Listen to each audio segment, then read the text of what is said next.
At Arizona State University, we've made online education better, smarter, and more personalized so you can go further in your aspiring field. I decided to pursue medicine once I realized that ASU did have the online program for biological sciences. You're still required to learn the same curriculum. You're still being tested on the same content that anyone would be tested on in person. The comprehensiveness of the program prepared me so well for medical school. Explore over 350 plus programs at asuonline.asu.edu. If you work as a manufacturing facilities engineer, installing a new piece of equipment can be as complex as the machinery itself. From prep work to alignment and testing, it's your team's job to put it all together. That's why it's good to have Grainger on your side. With industrial-grade products and next-day delivery, Grainger helps ensure you have everything you need close at hand through every step of the installation. Call 1-800-GRAINGER, click Grainger.com, or just stop by. Grainger, for the ones who get it done. If you're a podcast host, listen up, this one's for you. My name is Allie Jackson. I'm the host of Finding Mr. Height, a dating and relationship podcast that I've been doing for 4 years now, sharing my positive and practical approach to dating that's built on my own life experience. And I wanted to share another experience that I've had, my secret behind monetizing my show. It's called Red Circle, and I was just telling my colleague about how much I love their platform. With Red Circle, not only am I getting a seamless hosting experience, but I also love the support I receive in ad sales. It's not just typical ad sales either. It's targeted opportunities based on my show and my life. And the platform is super simple. You just set your preferences and Red Circle matches you with sponsors that align with your show. You can vet every opportunity and their platform gives you great analytics. More recently too, my Red Circle team has brought me opportunities outside of my podcast on social media to really augment the podcast partnerships, bring them full circle. I just can't recommend them enough. If you want to give it a try, go to redcircle.com to get your free trial. That's redcircle.com for a free trial. Darkcast Network. Welcome to the dark side of podcasting.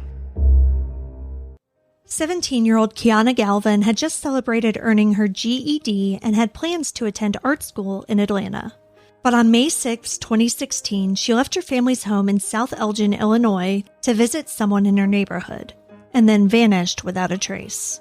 As hours turned into days, critical evidence began pointing investigators toward a dark possibility: that something terrible had happened just blocks from her home. Though police initially believed Kiana to be a runaway, phone records and witness statements pointed to something far more sinister. But despite blood evidence, suspicious renovations, and conflicting statements from a person of interest, no arrests have been made in Kiana's case. And 9 years after her disappearance, there is still no trace of the bright, friendly teenager. Did someone she trusted betray her that spring afternoon? What really happened to Kianna Galvin? When a person goes missing, there's a special kind of pain in the not knowing. I want to tell you the stories of those who never came home. Today, I want to tell you the story of Kianna Galvin. I'm Kiana Gallagher. And I'm Ethan Flick. And this is And Then They Were Gone.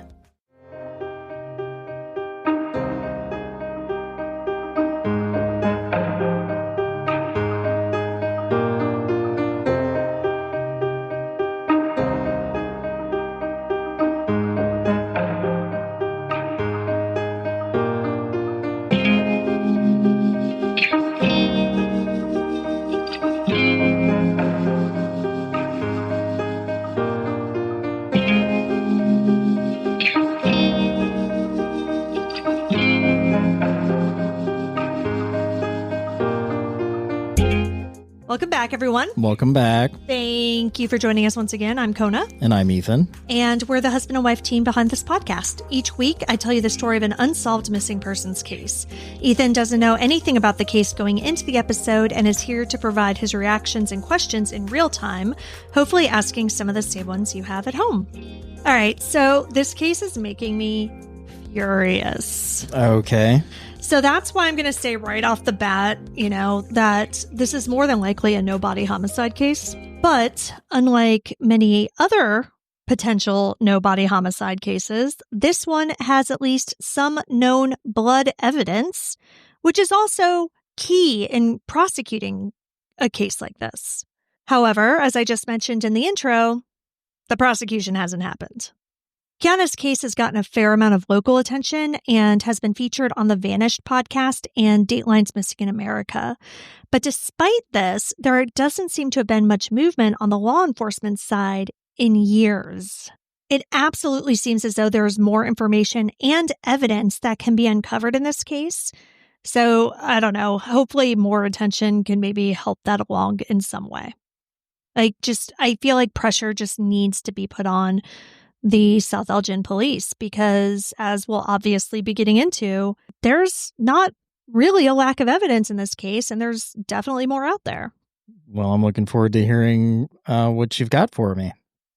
But before we dive into Kiana's story, we'd like to thank our newest Patreon supporters, Claire M., Rob M., and Kedra. Thank you so much. Thank you all so much. If you want to join them, you can hop on over to Patreon and join us at any level, starting at just $2 a month for ad-free episodes and a free copy of the ebook that I wrote. So with that out of the way, let's talk about Kianna Galvin. Kianna Galvin was born on July 16, 1998 in Illinois to Fiona Galvin and Everett York. She has one younger sister, Maya. In 2016, the 17-year-old Kiana lived with her mother and sister in South Elgin, Illinois. She was also close with her father and stepmother, who lived about an hour away in Rockland, Illinois.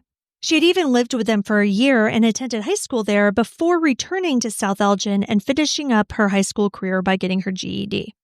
Kiana was bright and artistic with big plans for her future. She was looking forward to pursuing art and design studies and was looking into a school in Atlanta, Georgia, where she was planning on studying interior design. In the meantime, she had gotten a job working full-time as a housekeeper at a local rehabilitation center for the elderly. However, there was some turbulence in Kiana's life as well. She had recently finished a term of juvenile probation after a dispute with her mother, and she had recently broken up with her boyfriend. On top of that, on May 5th, 2016, the day before she disappeared, Kiana was fired from her job due to attendance issues. The attendance issues, she's a 17-year-old kid.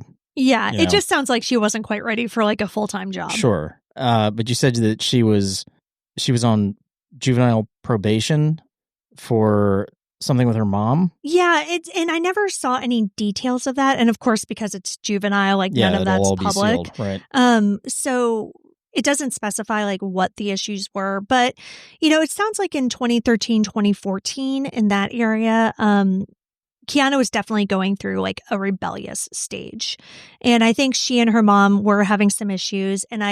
And just reading between the lines, what I've inferred is that that's kind of what led her moving in with her father for a year. Yeah, I was just going to ask that. Yeah. Okay. And then, so that's kind of the thing that I got. I think she moved there for a year. Everything kind of settled down, chilled out.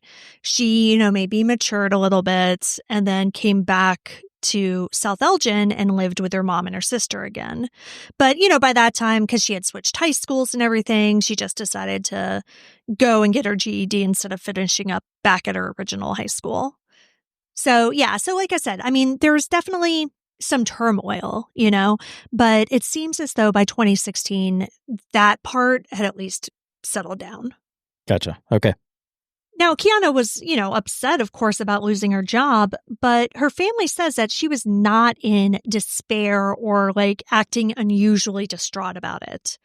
In fact, that evening of May 5th, Kiana joined her mother on a trip to the grocery store to buy steaks to grill for Mother's Day, which was that Sunday, May 8th. The morning of Friday, May 6th, 2016, began ordinarily for the Galvin family. Kiana's mother, Fiona, chatted with her daughter before leaving for work at around 7 a.m. She ran the kitchen at the local elementary school. So everything seemed normal. Kiana even appeared to be in a cheerful mood despite having gotten fired the day before.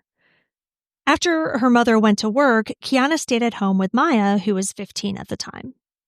Around 12:30 p.m., Kiana told her younger sister that she was going to walk to Jim Hansen Park, a small neighborhood park only about 3 blocks away, to meet up with some friends, and that she'd be back in a few hours. So with that, she left her house on foot, carrying only her phone. She did not take her purse, wallet, house keys, or even a phone charger.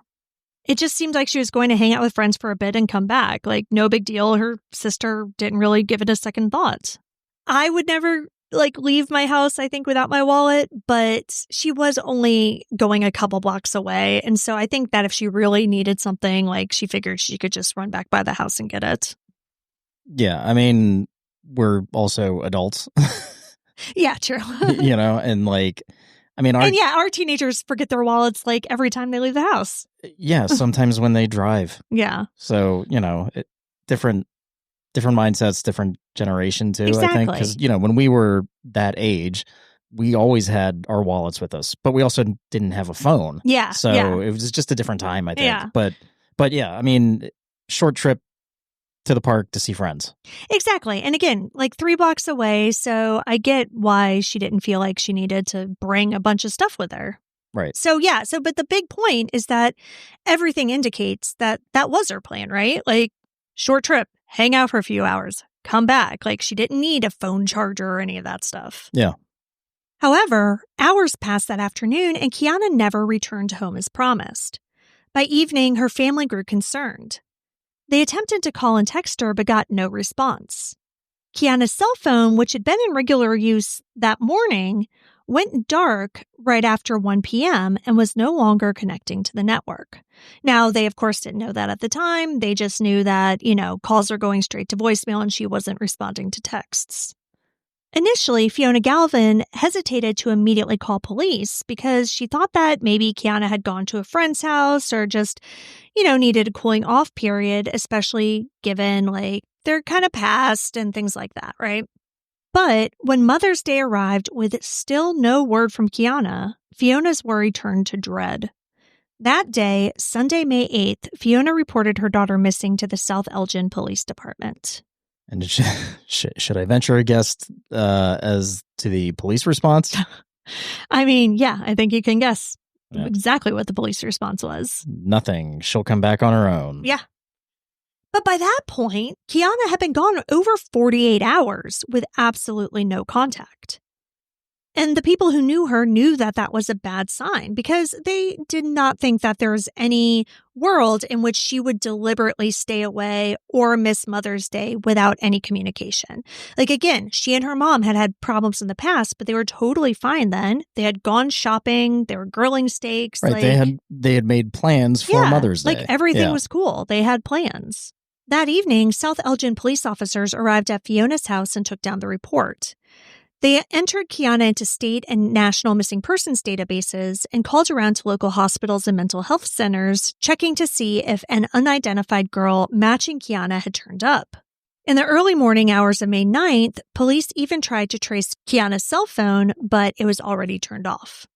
Almost immediately, as you suspected, police appeared to lean toward a runaway scenario. Now, I will say that they at least had some sort of basis for this because, when they're taking the initial report and everything, dispatchers informed the responding officers that Kiana had been listed as a runaway in both 2013 and 2014, and that officers had previously been called to the Galvin home for arguments between Kiana and her mom. Right, which obviously resulted in the juvenile probation period. Exactly. But once again, I mean, you don't run away without taking, at the very least, a phone charger. Like, if it was planned that you were going to be away for a while. Yeah. Like, what teenager would leave on a expected long trip like that without a phone charger? Yeah, exactly. Like, it was absurd, And especially, like, yes, okay, Kiana and her mom had problems. And I don't know this for a fact. It was never said explicitly in any of the articles I read about this. But I have to imagine that those times in 2013 and 2014 that she went missing or ran away or whatever, that was probably preceded by fights with her mom and that's other turmoil and things like that. Right, and that didn't happen here. No. Mom wasn't even home. Exactly. Neighbors recall police canvassing the area only on the Tuesday after she vanished, 4 days after she was last seen, and 2 days after she was reported missing. Kiana's next-door neighbor, Colleen Seal, recalled the officer asking if she knew that her neighbor, Kiana, had been missing since Friday. And Colleen was floored. Another neighbor, William Ballard, also remembered that initial contact and the casual way that the police framed the situation. He told reporters, quote, "At first they said, oh, she's just a runaway," end quote. But Ballard pushed back and told police that this didn't line up with his impression of Kiana, saying that she wasn't the type of girl who would just vanish like that. And what was the officer's response? She's into drugs. Oh, come on. Yeah. Okay, so it's so frustrating on many levels, and I know you're going to get into the connotation of somebody being involved with drugs and the cops just basically letting them be a throwaway person. But like referring to her as just a runaway. Yeah. Like if you find a runaway early, you might prevent all kinds of terrible things from happening to them. Exactly. Like all kinds of other crime, like and runaway sex trafficking or yes. prostitution or serious drugs or, yes. anything, yes, right? Like anything could happen. She's still a minor. Yeah, you don't just throw somebody away just because, and I don't think that she was a runaway, obviously, but like, even if she were, you don't just like not do your job. Yeah. And I mean, they did their job technically, right? They did their diligence, I'm their sure, due diligence, sure. Yeah, I'm sure that if you look at the general orders for the South Elgin police, it says, okay, you get a missing persons report, you enter them into the databases, you take a report, and they did those steps, right? They checked the boxes. Checked boxes, right? Yeah, but there wasn't a sense of urgency at all. Or any type of real investigation, it seems like. Right, not at the beginning, for sure. But yeah, so Ballard, along with Kiana's friends and family, acknowledged that she may have experimented with drugs, but again, just kept insisting that she was not the type to take off on a bender or whatever the police seemed to have been implying. Because of the preconceived notions that investigators had in their heads, they also didn't contact the media to get attention on Kiana's case. Instead, Fiona reached out to local media and spread the word of her daughter's disappearance. 2 days after filing the report, with no sign of a public alert from law enforcement, Kianna Galvin took it upon herself to contact reporters and plead for coverage. So media coverage in those first few days was almost entirely driven by the family. Thanks to Fiona's efforts, on May 11th, the Daily Herald ran a story announcing that Kiana was missing, featuring quotes from Fiona and even comments from Sergeant Flanagan, who was, the lead investigator on her case. But this was only after Fiona herself pushed to get the story in the press. Adding to the family's frustration, no Amber Alert was ever issued for Kiana. However, this actually can't really be blamed on the investigating officers. In Illinois, the Amber Alert criteria at the time were quite strict. The system was typically reserved for children under 16 and or for individuals with clear evidence of abduction or imminent danger. 17-year-old Kiana didn't meet those criteria, and since police had no proof in those first days that she'd been taken against her will, the Amber Alert system wasn't activated. So yes, like that, and we've run into that before, right? Yeah, with just the overly strict requirements for an Amber Alert hindering these cases. Yeah, which and I know we've talked about this before. But it's incredibly frustrating. I mean, I understand the thought process behind it is that if the general public is oversaturated with alerts for missing persons or missing children of any age, that they'll stop paying attention to them. Right. But you have these categories of missing people that if the public were aware of them, that maybe they would be able to, or maybe they'd be able to help, or maybe they have had interactions with these people or they've seen them or whatever. And it's incredibly frustrating that like there's got to be such strict criteria on it. Call it something else then, than an Amber that's Alert. the thing. That's what people are doing. And like, I don't know how this is better, right? So because there are so many cases that need an Amber Alert type announcement, right? You have all these new alerts. So like in Virginia, for instance, we now have the Cody Alert. And that's named after Cody Bigsby, who we've covered on the show before. But we have that now. I actually saw one not too long ago. But that's for kids who don't fit the Amber Alert criteria. And so, but it's very similar. And now there's also a Kiana Alert. Like, Okay. Kiana got her own alert because of this that was created by the Missing Persons Awareness Network. And it's not just in Illinois. So, for instance, in 2017, it was used in the case of a missing woman in Westbury, New York. So it's like, okay, if we've got to keep Amber Alert criteria so strict, and that just makes us have to create all these other alerts, like, what's the point of any of it? Yeah, exactly. You know? Exactly. It's stupid.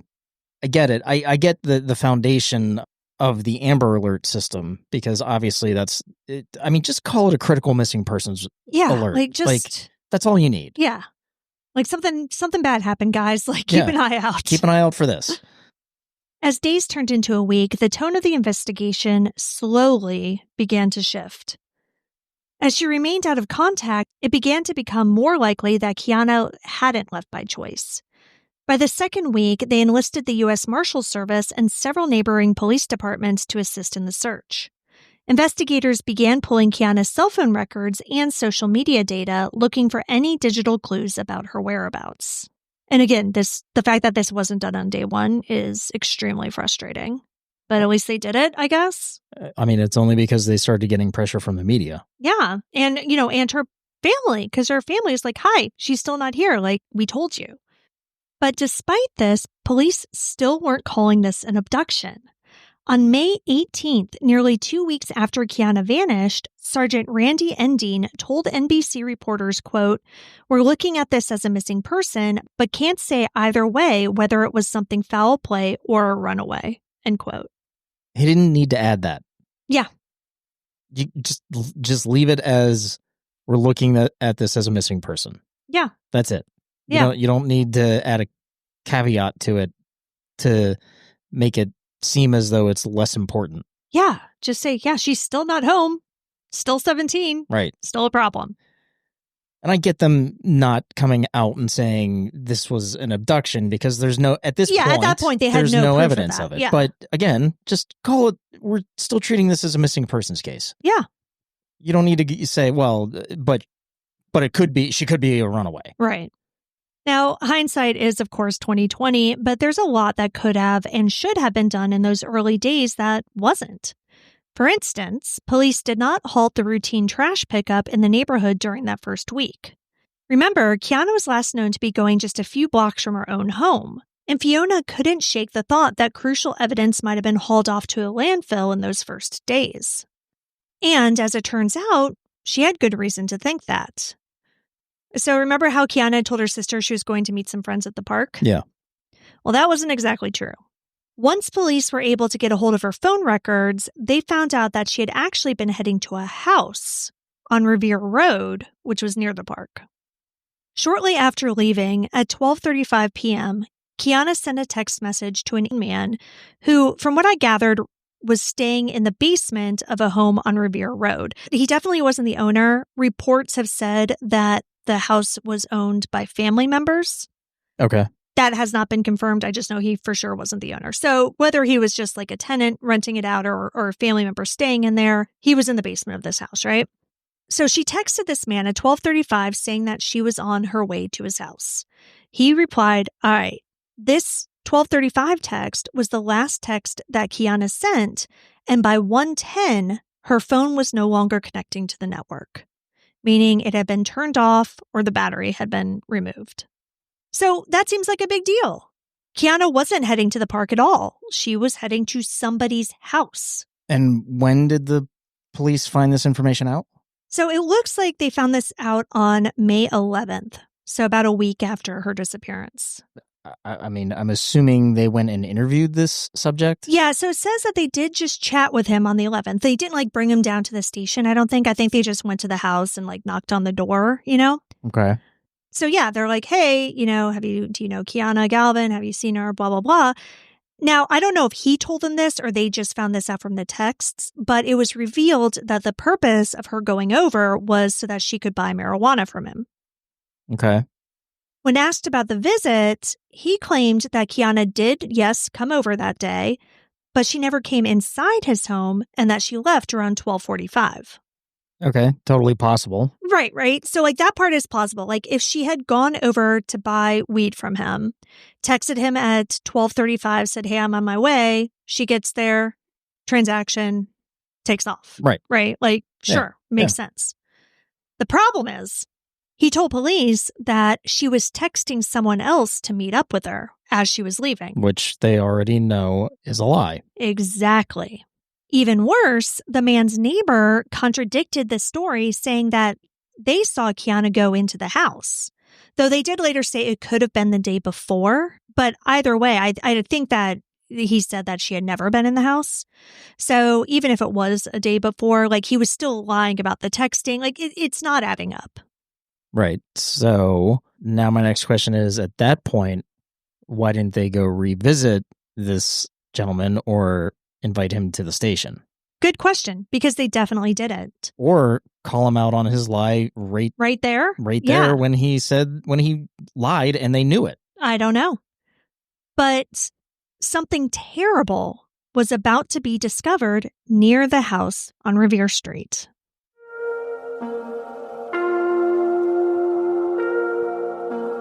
Ever noticed how many unnecessary chemicals are in your cleaning products? When I started looking into what I was actually using around my home, I realized that my laundry detergent might just be the worst offender. So many popular brands are packed with harsh chemicals that can irritate your skin, mess up your hormones, and cause allergic reactions. So instead of continuing to use those dye-filled pods, I switched to EarthBreeze. Their detergent actually comes in sheets that are free from harsh chemicals like optical brighteners, dyes, parabens, phosphates, and preservatives. It also doesn't come in those plastic jugs. It's just a lightweight, pre-measured sheet that dissolves in the wash and gets the job done. And yes, your clothes still come out clean, fresh, and soft. I feel so much better knowing that I'm not exposing myself and my family to those unnecessary toxins. So if you're looking for a powerful clean without the harsh chemicals, try EarthBreeze. It's easy to switch, and if you're not completely satisfied, they have an amazing money-back guarantee. And right now, you can try EarthBreeze for up to 40% off plus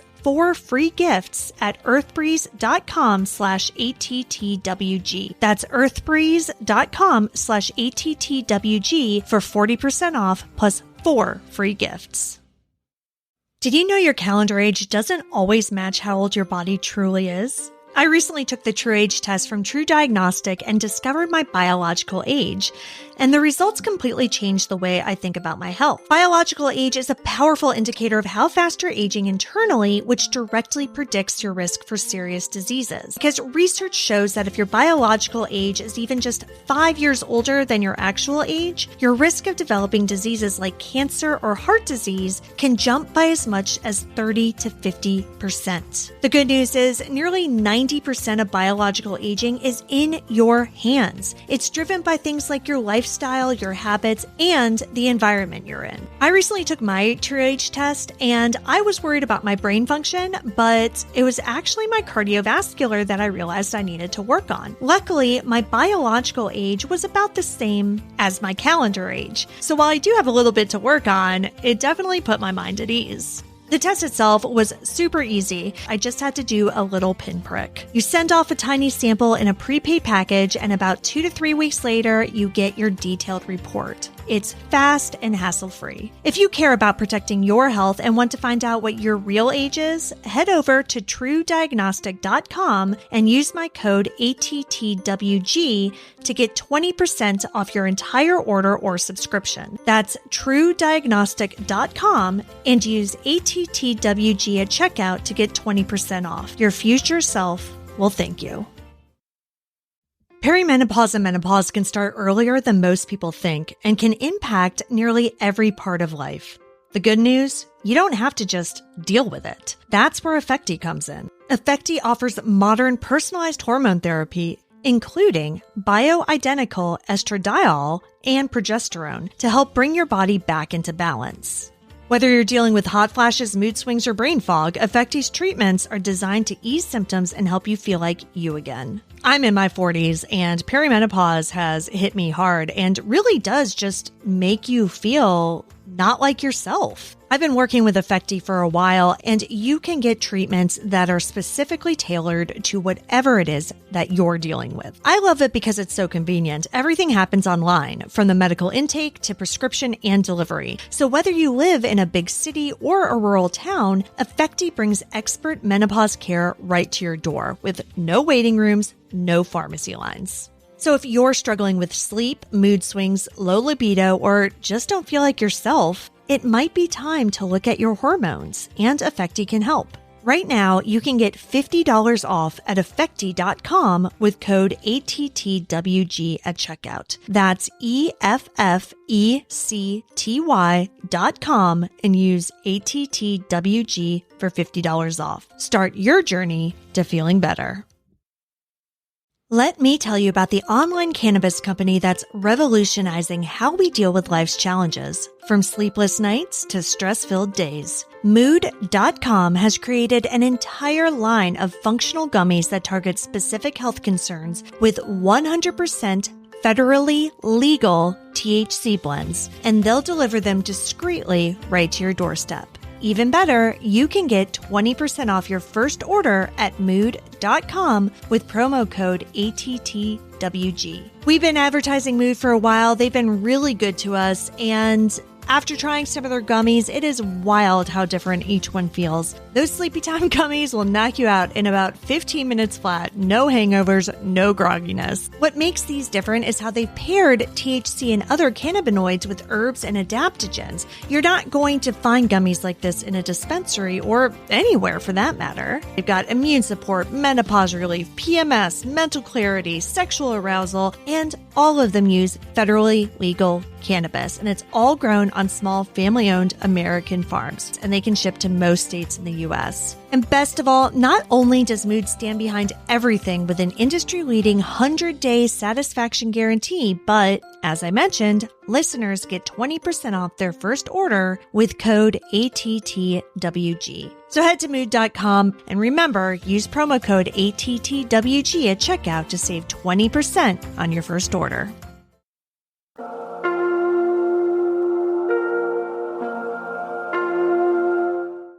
On May 12th, the neighbor noticed spots of blood on the lid of his garbage can. He alerted police, and he was like, listen, this was not here before. And police came and collected the sample. They basically took the lid of the garbage can with them and collected a sample, sent it in for testing. Months later, the lab confirmed what Fiona had dreaded. The blood was Kiana's. While that single garbage can lid was saved, we have no idea what other evidence might have been unknowingly carried off by the garbage truck in the meantime. By the time police realized the significance of Revere Road, the regular trash pickup had come and gone. Now, despite the man being caught in a lie about Kiana's visit on May 6th and the blood found on his neighbor's trash can lid, months went by before a thorough search of the property was conducted. Why months? I don't know, but it was not until November 8th, 2016, that police executed a formal search warrant at the Revere Road home. It does not take that long to get a search warrant. It sure doesn't. Yeah, that's a full 6 months after Kiana vanished. And by that time, of course, any perpetrator would have had ample time to hide or destroy evidence. Now, with that said, I was going to try to give them the benefit of the doubt and say, well, maybe the judge did deny the search warrant pending the results of the DNA testing. But the DNA tests apparently came back on September 21st. Right. So what were you doing for that month and a half? You had her DNA. You had him in a lie. Meanwhile, it's been months with no word from her. What are you doing? Yeah, what were they doing? I don't know. Again, I go back to just the simplest form of the initial contact with him and him clearly lying to them and them not following up on that.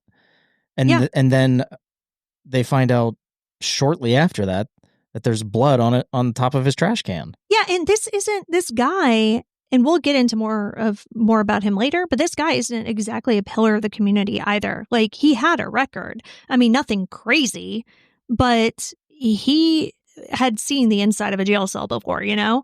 there is no reason for them to be like, oh, well, it couldn't be this guy. Like, there's no way he would have done anything. So I don't know what it was. It was crazy, though. Oh, and even worse. So I don't know if they learned this like before the search or during the search or what, but I think it was around this time that investigators learned that the basement bathroom of that house had been completely remodeled sometime in June, about a month after Kiana had gone missing. Do they know who did the remodeling? I don't know. I mean, if they do, it hasn't been publicized. Jesus. Police documents later revealed that during that November search, they were searching for signs of aggravated battery or murder, looking for any of Kiana's clothing, fingerprints, or other forensic evidence in the home. 6 months after she's gone missing? Yeah. And this guy remodeled the bathroom? Like, it's gone, guys. You missed your window. Well, okay. Yes. I mean, if anything gruesome had happened in that bathroom, the remodel could have absolutely wiped away traces of it. But here's what I will say. From what I've been able to find, only one search warrant was executed at this home. To me, even with the renovation, there could absolutely still be DNA evidence in that basement. There's probably a close to 0% chance that they removed a vanity, for instance, to see what was behind it. And I'm sure they didn't rip up like any new flooring to see if anything had soaked into the subfloor, for instance. Yeah. I would also say that it's probably unlikely that they used luminol or Blue Star technology to see if there were traces of blood that had been cleaned up in the basement either. So, the remodel also makes me believe that the man in the basement must have been related to the owners, right? Because it's not common for a random tenant to remodel a bathroom. Right. Nor is it super common for a landlord to remodel a bathroom in a tenant's area in the middle of a lease, unless there's like a flood or, some outside reason to do so. That's typically something that's done between tenants. Right.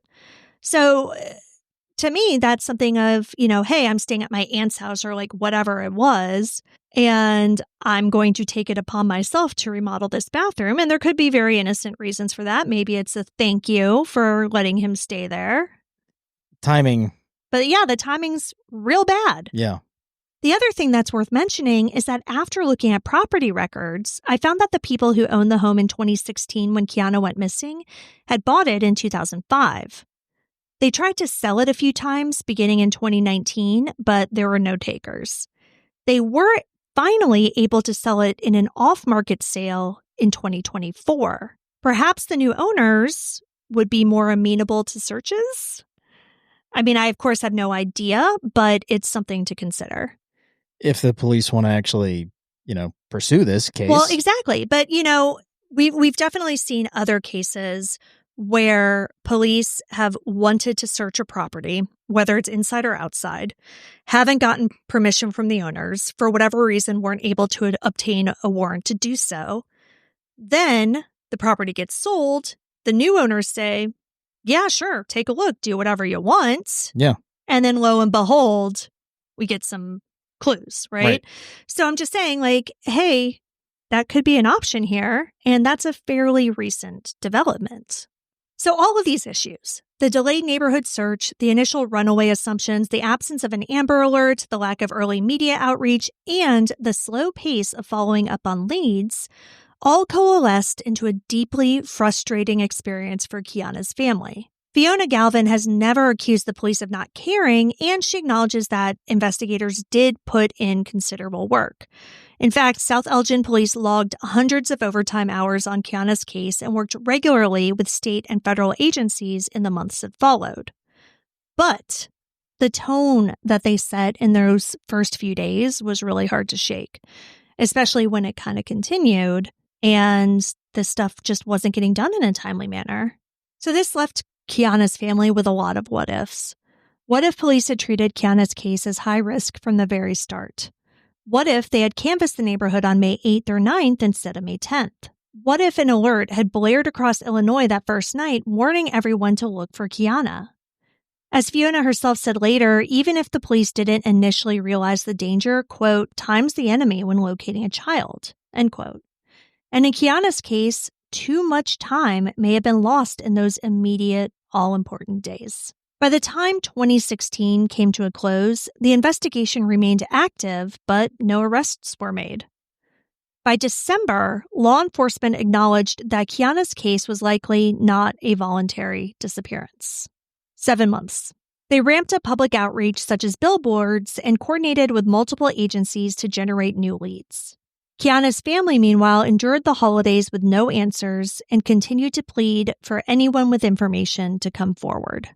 After the November 2016 search, there wasn't a lot of movement in Kiana's case. But it turns out there was a lot going on with the man on Revere Road.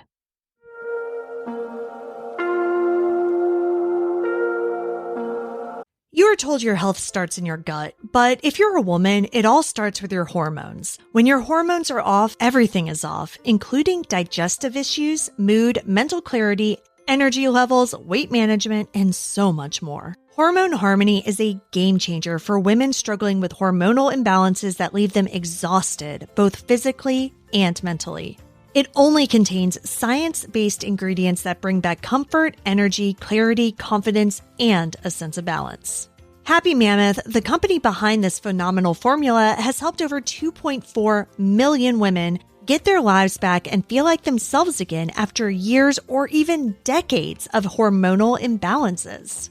And the reviews are unbelievable. Over 50,000 women are raving about better energy, deeper sleep, feeling more balanced and calm, reduced bloating, and easier weight management alongside a healthy lifestyle. For a limited time, you can get 15% off on your entire first order at happymammoth.com. Just use the code ATTWG at checkout.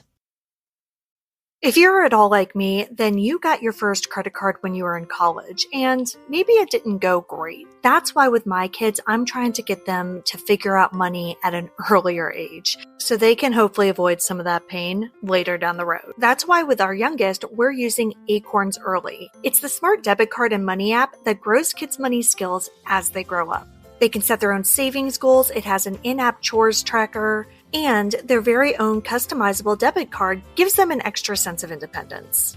Ready to teach your kids the smart way to earn, save, and spend? Get your first month on us when you head to acornsearly.com/ATTWG or download the Acorns Early app. That's 1 month free when you sign up at acornsearly.com/ATTWG. Acorns Early Card is issued by Community Federal Savings Bank, member FDIC, pursuant to license by MasterCard International. Free trial for new subscribers only. Subscription fee starting from $5 per month unless canceled. Terms apply at acorns.com/early terms.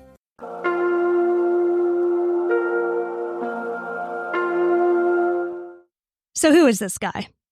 Authorities have never publicly named this individual because, as of yet, he has not been formally charged in connection with Kiana's case. Nonetheless, police have described him as a person of interest. After all, he is the last known person to have seen Kiana alive, and the evidence gathered, the neighbor's sighting of Kiana, the blood nearby, and the phone records all center around his residence. This man's account of the day raises a lot of red flags. And his story that he gave is directly contradicted by objective evidence. Furthermore, a neighbor's eyewitness report says that, Kiana did go inside the house. So combined with the blood that was literally found next door, there's a lot of circumstantial evidence against this guy. But despite this, he has never been arrested in connection to Kiana's case. However, he hasn't managed to stay out of trouble. In 2018, the man on Revere Road, who now, because what I'm getting into is complete public record, so I'm comfortable saying is John C. Hawkins, pleaded guilty to slashing his girlfriend's throat in a 2017 domestic incident at the apartment they shared. Before we get into this, I just want to point out that last sentence. In the apartment they shared. Meaning that within about a year or less of Kiana's disappearance, Hawkins moved out of the Revere Road home. In April 2018, 23-year-old John C. Hawkins agreed to a sentence of 15 years imprisonment in the Illinois Department of Corrections in exchange for a guilty plea to the offense of armed violence. 16th Circuit Judge James C. Halleck accepted the plea. Kane County Assistant State's Attorney Greg Stam stated in court that at about 2 a.m. on April 9, 2017, the victim went into the bathroom of the apartment she shared with Hawkins in the 900 block of Bellevue Avenue. Hawkins, carrying a steak knife with a blade at least 3 inches in length, followed the victim into the bathroom. The two began to argue, and then Hawkins grabbed the victim by the neck and slashed her throat with the knife, creating a deep wound that was within 1/4 inch of the victim's carotid artery. The victim fell to the floor, Hawkins kicked her, and then fled the apartment through a window. Hawkins was on probation for a drug offense at the time of the attack. According to Illinois law, Hawkins must serve at least 85% of his sentence. He received credit for 368 days served in the Kane County Jail, where he had been held since his arrest, and that means that he'll likely be released around 2030. Kane County State's Attorney Joe McMahon said, quote, "This was a vicious, cowardly, and nearly deadly domestic attack. Mr. Hawkins is a violent, repeat offender who belongs in prison," end quote. I mean, yeah, the history's there. The this similarity, is 11 months later. The possible similarities are glaring. I mean, right? It even happened in a bathroom. In a bathroom. Yes, that's what I'm saying. Like a bathroom. Are you kidding me? Yeah. That's crazy. He brought the steak knife into the bathroom. And then they started fighting. I mean, I'm sure that the fight was before that, but he like planned, like he didn't go in and just slash her throat. They weren't fighting at the dinner table where he already had the steak knife in his hand. He took the knife into the bathroom. They continued to fight, and then he slashed her throat. Like this was and then thought kicked her out while she was down. Yeah, this was thought out. This was planned, and like I said, the similarities of what could have happened to Kiana, that's way too close. I can't imagine what her family must have felt when they heard about this. Like my head would have exploded. And as soon as I read about it, I immediately thought about Bethany Decker, the woman who went missing near us, whose case we've also covered on this show. Her boyfriend at the time, Ronald Roldan, was eventually arrested and tried for her murder over a decade after her disappearance, and only after he moved to North Carolina and shot his new girlfriend in the face. Like Hawkins' girlfriend, she also fortunately survived, but in both of these cases, I'm left wondering if these second women could have been spared the physical and emotional injuries that they received if police had been more proactive in the initial cases. Because here's the thing, not to get too off subject here, but in the Bethany Decker case, and I said this in our episode about it, the evidence that they presented when they finally took him to trial, it was all available at the time of her disappearance. Yeah. They just didn't act on it. Right. And I have a feeling same thing's true here. I told you this case makes me angry. Like, I'm getting heated. Kiana's disappearance hit her family and community hard. Her mother, Kianna Galvin, became an outspoken advocate to keep Kiana's case in the public eye. Within weeks, she had set up a Facebook page titled Justice for Kiana to spread awareness and gather tips. It eventually gained thousands of followers dedicated to finding answers and is still regularly updated. The family also organized fundraisers and started a reward fund to encourage anyone with information to come forward. They quietly celebrated Kiana's 18th birthday in July 2016 with a cake and candles, not losing hope that she might still come home. Every holiday and milestone that passed was painful, but they remained determined to get justice for Kiana. Oh, dude, I almost forgot about this. I didn't put it in the episode because it's just like, it's completely unverified. So everybody listening, please take that with a grain of salt. But I did read something that said that Hawkins' sister, when he got arrested, was trying to get him bailed out. So she called Fiona and said, "Hey, if you help bail my brother out of jail, he'll tell you what happened to Kiana." What? Yeah. And again, that's completely unverified. But Jesus Christ, like if that's true. I mean, that can't be true because Fiona, God, that can't 1,000% would have gone to the police and said that, and then they, well. But what if she did? What if she did and they didn't do anything? Exactly. You're what right. if she did? You're right. I don't know. So anyway, Over the years, the South Elgin community has held vigils and rallies to remember Kiana and remind the public that her case is still unsolved. One significant gathering took place in August 2020, marking over 4 years since she went missing. At this rally outside the South Elgin police station, Kianna Galvin announced to supporters that she had learned Kiana's case was no longer considered just a missing persons case, but had officially been classified as a homicide investigation since late 2016. So, this is crazy. So basically, after the blood evidence came back, the DNA came back, they reclassified it as a homicide case, but didn't tell her family. And also didn't do anything. Yeah, also didn't do anything. Yeah. With a large prayer circle and Justice for Kiana signs on display, Fiona urged law enforcement to move forward, saying, quote, "My whole mission in this vigil is to keep focus on this case and to pressure the police to get more evidence to charge the person who's the primary suspect," end quote. Throughout all of this, Kiana's family has kept her memory alive. They have participated in missing persons awareness events and have never stopped looking for answers. Kiana's father, Everett York, said in an interview, quote, "Getting no information, it drives you absolutely crazy," end quote. Both of her parents hold out hope that even if Kiana herself cannot be brought home safely, the truth about her fate can be uncovered and those responsible held accountable.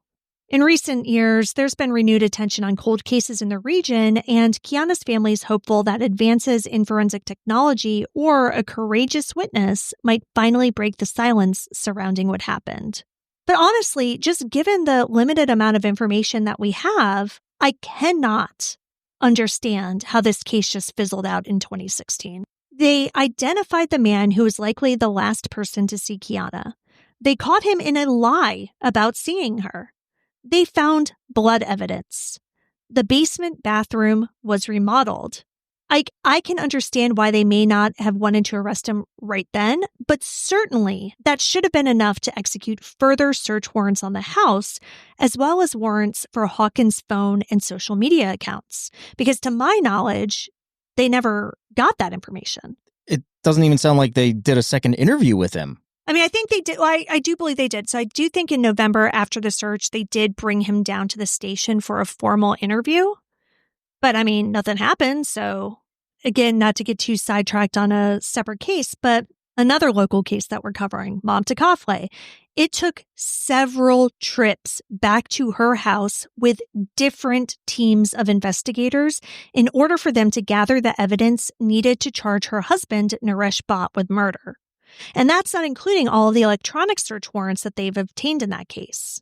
Multiple search warrants. I don't have the number in front of me right now, but I want to say it was close to a dozen between the electronic search warrants and the physical search warrants of her home, his car, et cetera, et cetera. Right. They put in work. They did. And they brought, again, different teams. First search warrant, just the regular investigators. Then they brought the forensic people in, the Blue Star people. They brought all of these different people in to gather different types of evidence. And that's what needs to be done in these cases. Because, yeah, I'm sure that when they went and searched in November, Kiana's body wasn't lying in the basement. I'm Right. sure he didn't just Leave her there. Right? Or just a giant blood stain in the middle of the floor. Of course he didn't. But it doesn't seem as though they did any more thorough searches. There's enough evidence there. I mean, I wouldn't say necessarily for an arrest, but there's certainly a lot of evidence there to get More search warrants and to really drill down on this guy, especially now that he's in jail. Exactly. And he's in jail until 2030. You don't need to worry about having enough for an arrest warrant right now. Right. Who gives a shit? He's in jail. But you've already got enough for a search warrant. Yes. Just get more search warrants. Talk to the new owners of the house. Yeah. See what you can do. See what you can find. I guarantee you there is more evidence out there waiting to be found. And again, going back to this girlfriend, his second potential victim, right? She was definitely a victim. We don't know if she was his first or second, but I've also seen online that she could have also known Kiana. Apparently, when all this was kind of initially happening, people were doing a lot of Facebook snooping and saw that they were mutual friends or they had pictures together or something. So it seems as though Hawkins, his girlfriend, and Kiana, all three may have known each other. So there's a chance that this woman may have information that maybe she didn't want to give before, but maybe now. Maybe now she does. And I don't know if she's been interviewed about Kiana's case. Yeah. There's more out there. That's the thing. I mean, we've covered so many cases over the years where it's hard to see where investigators could go next, right? Because there are some that are just so baffling. There are so few clues. Right. So many leads have been exhausted that it's like, this is so mysterious. I don't know what the next steps could even be. Right. This is But not one of those here, cases. yes, there's a clear path forward. A very clear path forward. And it's a path that was very clear in 2016. We're in 2025. The 9-year anniversary of this crime just passed. There's absolutely no reason that I can see. And again, who am I? I don't have all of the information. But based on the publicly available information, I cannot see, again, why this fizzled out 9 years ago. Somebody out there knows what happened to Kiana. Maybe more than one person. But until more pressure is put on the South Elgin police, it doesn't seem as though anything is going to be done in this case. Kianna Galvin's family will not give up fighting for justice. They hold on to the cherished memories of the bubbly, artistic 17-year-old who loved tie-dye cake and dreamed of a bright future. And like every family of a missing person, they deserve closure. The community of South Elgin stands with the Galvin family, united in the resolve that Kiana will not be forgotten, and that whoever is responsible for her disappearance will one day be brought to justice.